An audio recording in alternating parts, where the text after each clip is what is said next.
For decades, the Arctic followed rules no one ever wrote down, borders were respected, allies trusted each other, and no one openly talked about taking someone else's land.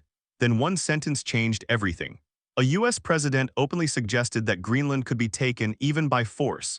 No warning, no diplomacy, just pressure, and what happened next shocked Washington. Instead of fear, instead of silence, America's closest allies quietly did something else. They locked the US out. And at the center of it all was a partnership no one expected to become this powerful: Canada and Denmark.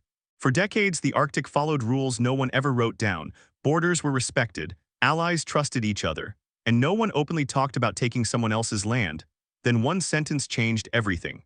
A US president openly suggested that Greenland could be taken even by force. No warning, no diplomacy, just pressure, and what happened next shocked Washington. Instead of fear, instead of silence, America's closest allies quietly did something else. They locked the US out. And at the center of it all was a partnership no one expected to become this powerful: Canada and Denmark. For most of modern history, Greenland barely registered in global politics. It was seen as distant, frozen, and irrelevant to everyday power struggles. But geography doesn't care about attention. Greenland sits between North America and Europe, right where future power competition is headed. As Arctic ice thins, routes once marked only on military maps are now opening for real shipping. Trade that used to take weeks can be shortened dramatically. And beneath the ice lies something even more valuable: rare earth minerals, critical resources used in batteries, electronics, and advanced defense systems. Resources the modern world is desperate for. Greenland didn't change. The world's hunger did. And once that happened, Greenland stopped being remote and started becoming priceless. But that wasn't the real problem. For decades, there was an understanding in the Arctic. Denmark held sovereignty. Greenland expanded self-rule. The United States maintained a military presence, and everyone avoided talking about borders. That balance worked because one assumption was sacred: allies don't threaten each other's territory. The US base on Greenland existed without controversy because it respected that rule. It was about shared defense, not ownership. That assumption held for generations, until it didn't, and once it cracked, nothing felt stable anymore. When the idea of acquiring Greenland was first floated years ago, it sounded almost unreal. More curiosity than policy, but this time was different. The language changed, the tone hardened. And suddenly force wasn't being ruled out. What made this moment dangerous wasn't just the idea itself, it was who was saying it. An ally, a NATO leader, someone who was supposed to protect borders, not question them. Behind the official explanations, security, minerals, global rivals, was a deeper message. That sovereignty could be flexible. That power could override partnership. And Europe heard that message loud and clear. For Denmark, the danger didn't arrive with tanks or troops. It arrived in words. When the idea of taking Greenland shifted from casual talk to open pressure, Copenhagen understood something most people missed. This wasn't just about one island. It was about what alliances are supposed to protect. For decades, NATO operated on an unspoken promise: borders between allies were untouchable. Disagreements happened, tensions surfaced, but sovereignty was never a bargaining chip. The moment that line was crossed, even rhetorically, the foundations started to crack. From Denmark's perspective, the threat wasn't external rivals like Russia or China. Those risks were expected, planned for, and managed collectively. What felt unsettling was hearing territorial claims come from inside the alliance itself. Because if Greenland could be pressured today, what stopped similar logic from being used elsewhere tomorrow? That question changed everything. Suddenly, alliance membership didn't feel like an absolute guarantee. It felt conditional. And once that doubt enters the system, countries stop assuming protection, they start preparing alternatives.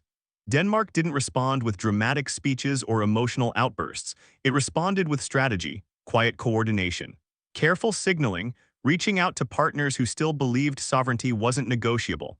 The message Denmark wanted to send wasn't aggressive, it was defensive. Greenland wasn't a commodity, sovereignty wasn't flexible. And security couldn't exist if trust collapsed. What made the situation more alarming was how public the pressure had become. This wasn't backroom diplomacy. It was visible, undeniable, and impossible to ignore. Silence would have looked like acceptance. So Denmark made a choice. Instead of waiting to see how far the pressure would go, it started reinforcing relationships that didn't rely on hierarchy, but on mutual respect. And that's when the situation moved beyond Denmark itself. Because once trust breaks at the core of an alliance, others don't wait to be next. They act, and Canada was already watching closely. Canada had options. It could have softened the language, avoided names, and hidden behind diplomacy. That would have been the easy path and the expected one. Instead, Canada made a decision that caught Washington off guard. Within hours of renewed pressure over Greenland, Ottawa spoke clearly and without hesitation. Greenland's future, Canada said, belonged to Greenlanders and Denmark alone. No threats, no force. No outside power deciding borders based on convenience. This wasn't framed as a personal disagreement or a temporary dispute. It was framed as a principle, and that distinction mattered. Because once sovereignty becomes conditional, every smaller nation starts asking the same question: who's next? Canada didn't stop at statements, it followed words with action. Plans were announced for a permanent diplomatic presence in Greenland. Senior officials were dispatched. Arctic coordination with Nordic partners intensified. These weren't symbolic gestures designed for headlines. They were long-term signals that Canada was committing to a future Arctic order based on consent, not pressure.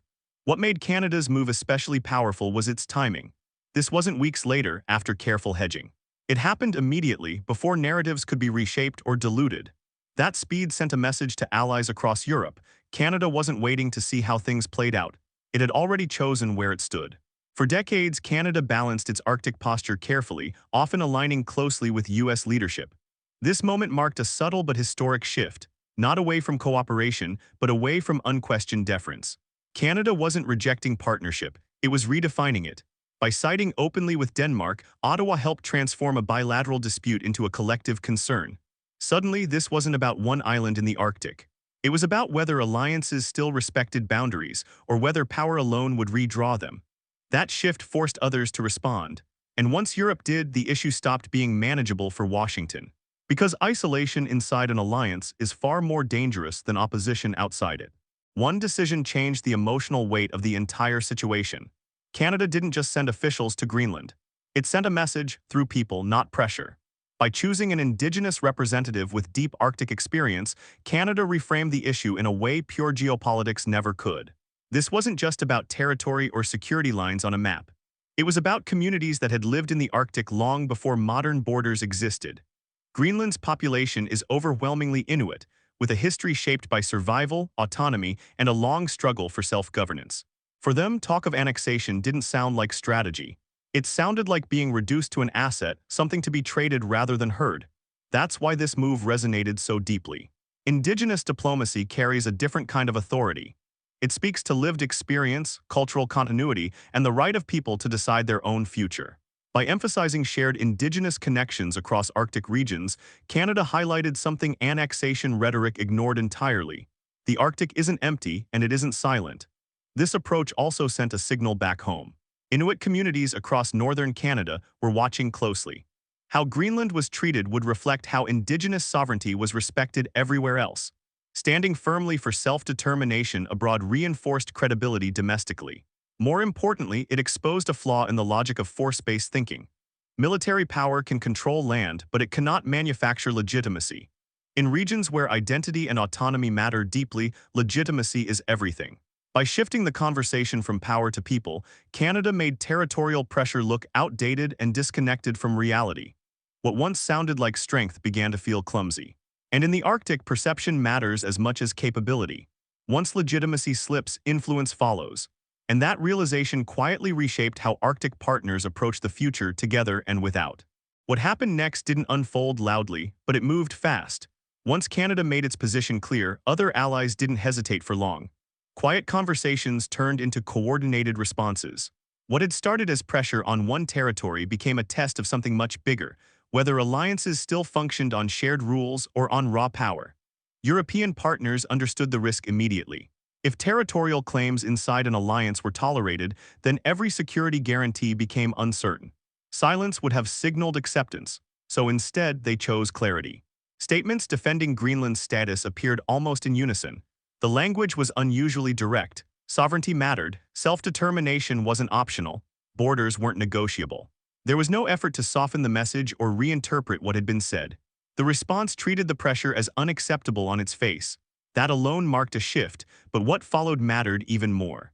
Arctic coordination began moving forward without automatic U.S. leadership.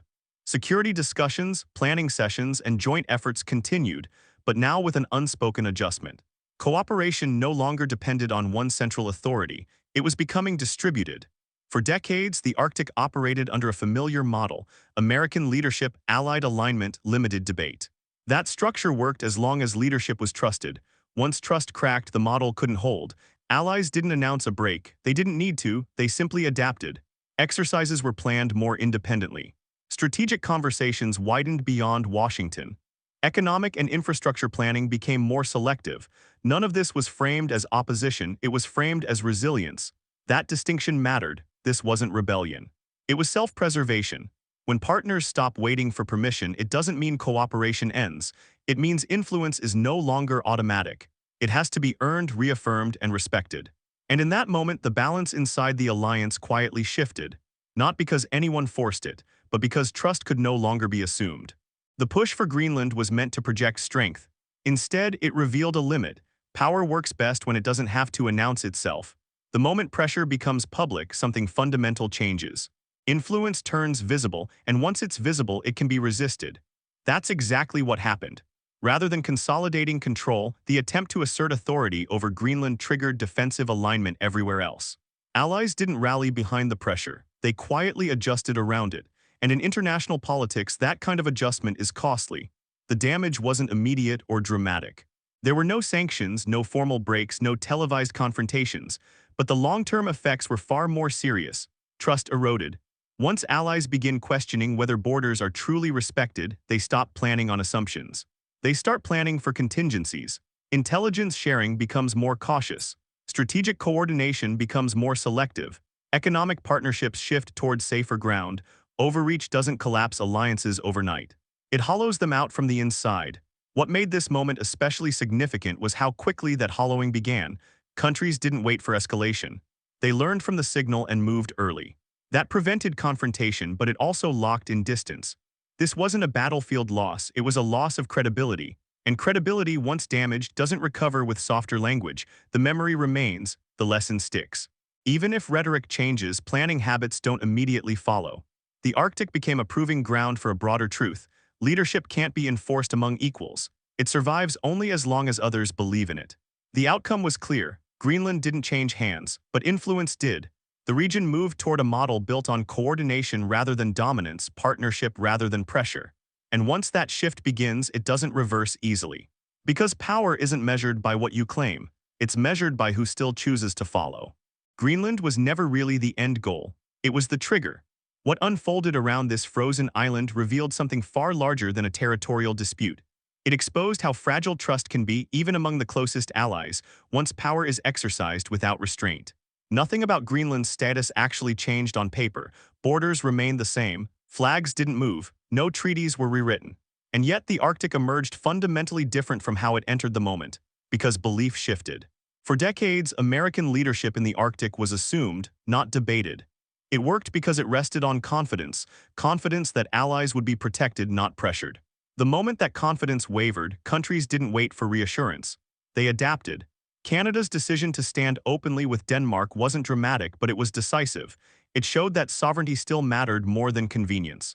Europe's response reinforced that message, making it clear this wasn't a bilateral disagreement, it was a line being drawn. The result wasn't confrontation, it was recalibration. Arctic cooperation didn't collapse, it evolved. Planning became more balanced. Leadership became shared. Influence became conditional on respect rather than fear. That shift carries consequences far beyond the polar region. Allies elsewhere are watching closely, learning how pressure is handled and what happens when it is resisted collectively. In a world where power competition is intensifying, the ability to hold alliances together may matter more than raw strength. Greenland didn't become a new frontier of conquest, it became a lesson. A reminder that authority among equals can't be demanded, it has to be trusted. Once that trust is questioned, even the strongest actors find themselves standing alone. The Arctic now reflects that reality. Not louder, not more chaotic, just more cautious. And in global politics, caution is often the first sign that something important has changed, quietly and for good.